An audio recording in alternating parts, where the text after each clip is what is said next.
Kamu telah belajar dan berlatih melakukan tari bungung jempa dari Aceh. Sekarang, kamu akan menampilkan tari tersebut secara berkelompok. Sebelum kamu melakukan penampilan tari bungung jempa, diskusikan secara berkelompok keterampilan yang harus dilakukan ketika menari. Tuliskan hasil diskusi pada kolom berikut. Nah, berikut ini keterampilan yang harus dilakukan ketika menari. Antara lain meliputi 1. Memiliki keterampilan teknis gerak, mencakup kemampuan menghafal urutan gerak, kemampuan olah tubuh, kemampuan mentaati gaya tari dan kelenturan. 2. Memiliki kepekaan musikal, yaitu kepekaan dalam menyelaraskan ritme gerak tubuh dengan ritme musiknya, atau menyelaraskan ritme gerak dengan penari lainnya.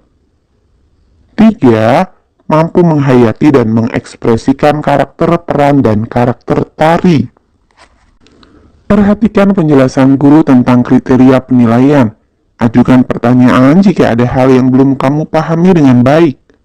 Ketika kelompok lain tampil, kamu dapat membuat catatan sebagai bentuk apresiasi dengan tabel dan menjawab pertanyaan berikut. Apresiasi penampilan tari bungung jempa. Kelompok 1, hal yang sudah dilakukan dengan baik adalah gerakannya. Hal yang masih perlu ditingkatkan adalah ekspresi. Saran, tingkatkan ekspresinya. Kemudian kelompok 2, hal yang sudah dilakukan dengan baik adalah teknik menari. Hal yang masih perlu ditingkatkan adalah penghayatan. Sarannya, tingkatkan penghayatannya. Apresiasi seni adalah suatu penilaian terhadap suatu karya seni, mulai dari mengenali, menilai, dan menghargai makna atau nilai-nilai yang terkandung dalam karya seni tersebut. Nah, pilih salah satu kelompok berdasarkan tabel di atas. Tulis apresiasimu atas penampilan tari dari kelompok tersebut dengan menjawab pertanyaan berikut. 1. Apa yang kamu ketahui tentang penampilan tari dari kelompok tersebut? Nah, misalkan saja kelompok 1 gerakannya sudah cukup baik, namun ekspresi masih perlu ditingkatkan. 2. Bagaimana pendapatmu tentang penampilan mereka? Mereka sudah tampil cukup bagus, namun masih perlu latihan agar bisa tampil lebih baik. 3. Menurutmu, bagian mana yang menarik dari penampilan kelompok tersebut? Mengapa? Nah, misalkan saja, menurut saya, bagian yang paling menarik dari penampilan kelompok 1 adalah saat menari bungung jempa pada posisi duduk. Mereka terlihat sangat kompak. 4. Apa saran yang akan kamu sampaikan kepada kelompok tersebut agar mereka tampil lebih baik lagi? Saya sarankan kepada mereka agar berlatih lebih giat dan memperbaiki ekspresi saat menari. Kamu telah mengenal tentang keragaman sosial dan budaya pada pelajaran sebelumnya. Sekarang, kamu akan menulis tentang keragaman sosial dan budaya yang ada di provinsimu. Sebelum menulis, kamu dapat melakukan wawancara kepada masyarakat sekitar, teman, guru, dan orang tua. Selain itu, kamu juga dapat melengkapi hasil wawancara kamu dari berbagai sumber bacaan, seperti buku perpustakaan, surat kabar, atau berbagai sumber dari internet. Tulis informasi yang kamu peroleh pada kolom berikut. Nah, misalkan saja Provinsi Jawa Timur ya. 1. Rumah joglo. Masyarakat Jawa Timur secara umum memiliki bentuk rumah tradisional joglo. 2. Pakaian tradisional pesaan. Pakaian tradisional pesaan yang terilhami dari kebaya sederhana masyarakat di Jawa Timur. 3. Tari tradisional. Tari tradisional yang melegenda, Reog Ponorogo dari Kabupaten Ponorogo, Tari Remo dari wilayah Surabaya, dan Tari Gandrung dari Kabupaten Banyuwangi. 4. Senjata tradisional dan adat. Senjata tradisional masyarakat Jawa Timur yang terkenal yaitu celurit. 5. Upacara Kasodo. Upacara adat yang kental di masyarakat Jawa Timur yaitu upacara Kasodo, yang rutin dilaksanakan oleh penduduk suku Tengger di persekitaran Gunung Bromo. 6. Alat musik tradisional. Sebagian besar masyarakat Jawa Timur menggunakan seperangkat alat gamelan atau karawitan. 7. Festival adat. Festival adat yang digelar di lingkungan Provinsi Jawa Timur seperti Karapan Sapi yang menjadi ikon masyarakat suku Madura. Apakah kamu masih ingat bangun apa saja yang terdapat pada Tangerang yang telah kamu buat? Apakah terdapat bangun segi empat? Perhatikan kembali Tangerang yang telah kamu buat. Cermati bangun segi empat yang ada. Apakah kamu dapat memperkirakan besar sudut pada segi empat tersebut?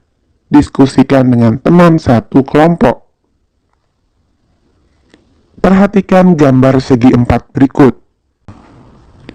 Gambar segi 4A, gambar segi 4B, gambar segi 4C, gambar segi 4D, gambar segi 4E, dan gambar segi 4F. 1. Apakah kamu dapat menemukan besar sudut yang belum diketahui dari segi 4 di atas tanpa mengukur menggunakan busur? Jelaskan. Kita dapat menemukan besar sudut yang belum diketahui dari segi 4 di atas tanpa mengukur menggunakan busur, karena jumlah sudut-sudut pada segi 4 adalah 360 derajat. Cara mengerjakan yaitu menggunakan rumus 360 derajat dikurangi jumlah 3 sudut yang lain. 2. Bagaimana caramu menentukan besar sudut tersebut? Berikan contoh. Nah, coba kita lihat segi 4 yang A ya. Kita akan mencari sudut yang belum diketahui. Caranya adalah 360 derajat dikurangi jumlah 3 sudut yang lain, yaitu 70 derajat ditambah 70 derajat ditambah 115 derajat. Jadi 3 sudut ini kita jumlahkan terlebih dahulu. Kemudian 360 derajat dikurangi 255 derajat. Hasilnya adalah 105 derajat. Kemudian segi 4B, 360 derajat dikurangi, karena ini sudut siku-siku ya, berarti 90 derajat ditambah 90 derajat ditambah 125 derajat. Sama dengan 360 derajat dikurangi 305 derajat. Hasilnya adalah 55 derajat. Gambar segi 4C, 360 derajat dikurangi 72 derajat ditambah 72 derajat ditambah 108 derajat. Sama dengan 360 derajat dikurangi 252 derajat. Hasilnya adalah 108 derajat. Gambar segi 4D, 360 derajat dikurangi 102 derajat ditambah 46 derajat ditambah 90 derajat. Sama dengan 360 derajat dikurangi 238 derajat. Hasilnya adalah 122 derajat. Gambar segi 4E, 360 derajat dikurangi 125 derajat ditambah 55 derajat ditambah 55 derajat. Sama dengan 360 derajat dikurangi 235 derajat. Hasilnya adalah 125 derajat. Gambar segi 4F, 360 derajat dikurangi 120 derajat ditambah 120 derajat ditambah 86 derajat. Sama dengan 360 derajat dikurangi 326 derajat. Hasilnya adalah 34 derajat. Paham ya? 3. Apa yang dapat kamu simpulkan tentang hubungan antar sudut pada bangun segi 4? 1. Jumlah seluruh sudutnya 360 derajat. 2. Memiliki 4 sudut siku-siku atau 90 derajat. 3. Memiliki 4 sisi.